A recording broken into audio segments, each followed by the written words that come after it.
Hello guys, बीजीसीसी class में आपका फिर से स्वागत है। आज हम लोग साइंस चैप्टर के बारे में कुछ एक महत्वपूर्ण चैप्टर लेकर के आए हैं, कलर, जो कि सबका एक एक फेवरेट कलर होता है अपना अपना। वही कलर के बारे में हम लोग जानकारी लेंगे कि आप लोग देखे होंगे जितना भी प्रिंटर है उसमें 3 ही कलर दिया जाता है, फिर भी उसके बावजूद भी उतना कलर कैसे निकल आता है बाहर प्रिंटिंग करने के बाद, वो कैसे, उसके बारे में हम लोग जानेंगे। जैसे कि देखिएगा कि लाल कलर जो होता है, लाल कलर, यह परावर्तन होता है और लाल कलर जो होता है इसे हम लोग दूर से भी देख सकते हैं। इसलिए आप लोग देखे होंगे कि स्टेशन हो, स्टेशन पर लाल रंग का प्रयोग किया जाता है ताकि वहां से हम लोग आसानी से देख सकते हैं। काला रंग क्या होता है कि काला रंग देखिएगा कि काला अगर कपड़ा हम लोग पहनते हैं तो वह किसी भी चीज को, मतलब कोई दूसरा कलर को, धूप को क्या करता है, अवशोषण कर लेता है। अवशोषण करने के बाद क्या होता है कि हम लोग शरीर में गर्मी उत्पन्न होता है। और सफेद क्या होता है कि सफेद अगर हम गर्मी में पहनते हैं तो धूप क्या होगा कि धूप जैसे ही पड़ता है तो रिफ्लेक्टिव हो जाता है, मतलब परावर्तन हो जाता है। तो हम क्या जानते हैं कि रंग 2 भागों में बांटा गया है। रंग को कितने भागों में बांटा गया? 2 भागों में। पहला रंग को कहा जाता है प्राथमिक रंग कहा जाता है, दूसरा को कहा जाता है द्वितीयक रंग। और सबसे पहले आप लोग ये समझने की कोशिश कीजिएगा कि प्राथमिक रंग होता क्या है। प्राथमिक रंग के अंतर्गत 3 प्रकार का रंग आता है जिसका नाम होता है निहाल। क्या होता है? निहाल। और निहाल ही नाम क्यों दिया गया है? यही तीनों कलर जो है दिया जाता है प्रिंटर में। जैसे कि आप लोग नौ से क्या हो जाएगा? नी से नीला हो जाएगा, ह से हरा हो जाएगा और ल से लाल हो जाएगा। जैसे कि आप प्रश्न यहाँ ये है कि प्राथमिक रंग कहते हैं किसको? जिनकी सहायता से दूसरे रंग को बनाया जा सकता है उसे हम लोग कहते हैं प्राथमिक रंग। जिनकी सहायता से हम दूसरे रंगों को निर्माण कर सकते हैं उसे हम लोग क्या कहते हैं? प्राथमिक रंग कहते हैं। और द्वितीयक रंग किसको कहते हैं? इन रंगों की सहायता से अनेक रंग को जो बनाया जाता है उसको हम लोग कहते हैं द्वितीयक रंग कहते हैं। जैसे कि इन द्वितीयक रंग के अंतर्गत द्वितीयक रंग जो होता है, इसी के कारण ये जो द्वितीयक रंग होता है ना, निहाल के ही कारण अन्य रंग भी बनाया जा सकता है। जैसे हम लोग देखते हैं एक ट्रिक होता है इसका,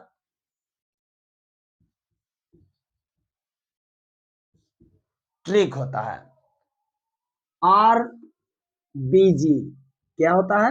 आर बीजी होता है। आर फॉर होता है रेड, बी फॉर होता है ब्लू, जी फॉर होता है ग्रीन। यही 3 को कलर होता है जिसके माध्यम से हम लोग अनेक प्रकार का रंग बनाते हैं। जैसे कि देखते हैं हम लोग, अगर ये दोनों को अगर हम लोग ऐड करते हैं, रेड प्लस ब्लू, अगर हम रेड प्लस अगर ब्लू को मिलाते हैं तो बनता है मैग्नेटा। मैग्नेटा बनता है। उसी तरह से हम लोग देखते हैं, अगर ग्रीन प्लस ब्लू को मिलाते हैं तो बनता है सियान कलर। क्या बनता है? सियान कलर।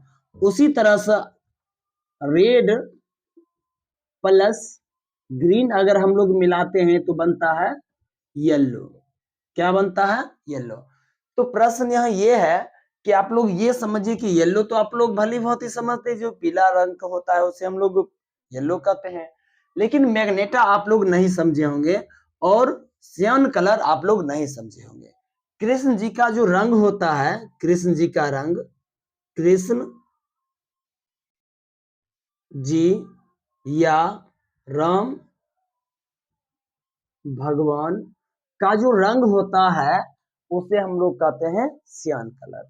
और मैग्नेटा, मैग्नेटा क्या होता है? जो पिंक से थोड़ा सा हल्का गाढ़ा हो, जिसे हम लोग कहते हैं मैग्नेटा। तो हम लोग क्या देखते हैं कि यह जो कलर होता है, यह मतलब जैसे रेड प्लस ब्लू, इससे हमको क्या, रेड प्लस ब्लू क्या बन गया? मैग्नेटा। उसी तरह से ब्लू और ग्रीन इन दोनों को मिलाकर के हम लोगों को क्या बन गया? ब्लू और ग्रीन ये दोनों मिलकर क्या बन गया, सियान कलर बन गया। उसी तरह से ये दोनों मिलकर के क्या बन गया, ये दोनों मिलकर के बन गया येलो। तो गाइज यहां तक में आप लोगों को कहीं भी अगर कोई भी तरह का दिक्कत है तो कमेंट करके बता दे, इसका स्क्रीनशॉट ले ले।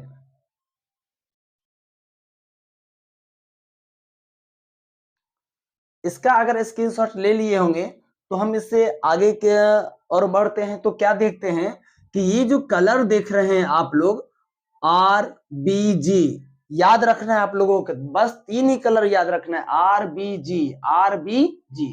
अब क्या हम लोग देखते हैं कि ग्रीन और बीच में जो है ना, बीच श्वेत रंग, कैसा श्वेत यानी व्हाइट दे देते हैं। पहले ये कलर दे देते हैं। अब यहां पर है येलो और यहां पर है मेटा और यहां पर है सियान, सिफर सियान। तो कैसे कैसे बना, रेड और ग्रीन को मिला दिए तो सियान येलो बन गया, रेड और ब्लू को मिला दिए तो मेटा बन गया, ग्रीन और ब्लू को मिला दिए तो सियान कलर बन गया। तो क्या देखते हैं कि अब इस डायरेक्शन से, यहां से अगर हम इसके बीच लाते हैं और ग्रीन को मैग्नेटास अगर जोड़ते हैं तो श्वेत बनता है। क्या बनता है, श्वेत बनता है। और उसी तरह से येलो और ब्लू को अगर हम लोग ऐड करते हैं कलर को तो व्हाइट बनता है। रेड और सियान को भी अगर हम लोग जोड़ते हैं तो कैसा कलर हमको मिलेगा, व्हाइट कलर मिलेगा। तो गाइज आप लोग समझ गए, तो हम लिख देते हैं Y plus blue is equal to white, red plus cyan, R plus C is equal to white, Y plus blue हो गया, रेड प्लस सियान हो गया, green plus magenta, G plus M is equal to white. तो हम गाइज क्या देखे हैं कि कौन सा कलर हम लोग अगर मिक्स करते हैं तो कौन सा कलर का निर्माण होता है वो हम देख लिए। और आप लोग याद रखिएगा कि सबसे ज्यादा अगर कहा जाता है लाल रंग जो होता है, लाल रंग सबसे कम विचलित होता है। लाल रंग जो होता है सबसे कम विचलित होता है। और उसके बाद बैगनी जो कलर होता है, बैगनी रंग जो होता है सबसे ज्यादा विचलित होती है। बैगनी रंग जो होता है सबसे ज्यादा विचलित होती है। कहने का मतलब अगर आप लोग नहीं समझे हैं तो इसको हम डिटेल्स से समझाते हैं कि देखिएगा कि स्टेशन हो या खतरा चिन्ह हो, खतरा चिन्ह में भी हम लोग किसका चिन्ह देते हैं, लाल रंग का चिन्ह देते हैं। क्यों, क्योंकि यह सबसे कम विचलित होता है। तो विचलित का मतलब क्या होता है, विचलित का मतलब होता है कि आप वो रास्ता से जाते जाते रास्ता भटक जाना विचलित कहलाता है, और कम भटकना अविचलित कहलाता है। जैसे कि आप लोग देखिएगा लाल रंग आप लोग समझ गए, स्टेशन पे इसका प्रयोग किया जाता है। बैगनी कलर जो होता है, बैगनी कलर का उपयोग हम लोग करते हैं घर में, मॉल में। और जिसे रात में क्या होता है कि हमको उतना लाइट अगर पसंद नहीं रहता है तो हम लोग क्या करते हैं कि बैगनी कलर का उपयोग करते हैं। और बैगनी कलर का उपयोग इसलिए करते हैं कि उसका जो है नीचे तक उसका प्रकाश आते आते क्या होता है, उसका लाइट जो होता है ना खत्म हो जाता है। तो गाइज यहां तक आप लोग समझ गए। और लाल रंग का जो होता है 7800, और बैगनी कलर का जो होता है 3900 होता है। तो गाइज आज के लिए बस इतना ही, कलर के बारे में हम लोग जानकारी ले लिए हैं। और नेक्स्ट डे से हम लोग चैप्टर वाइज के हिसाब से चलेंगे 8, 9, 10 का। तब तक के लिए नमस्कार।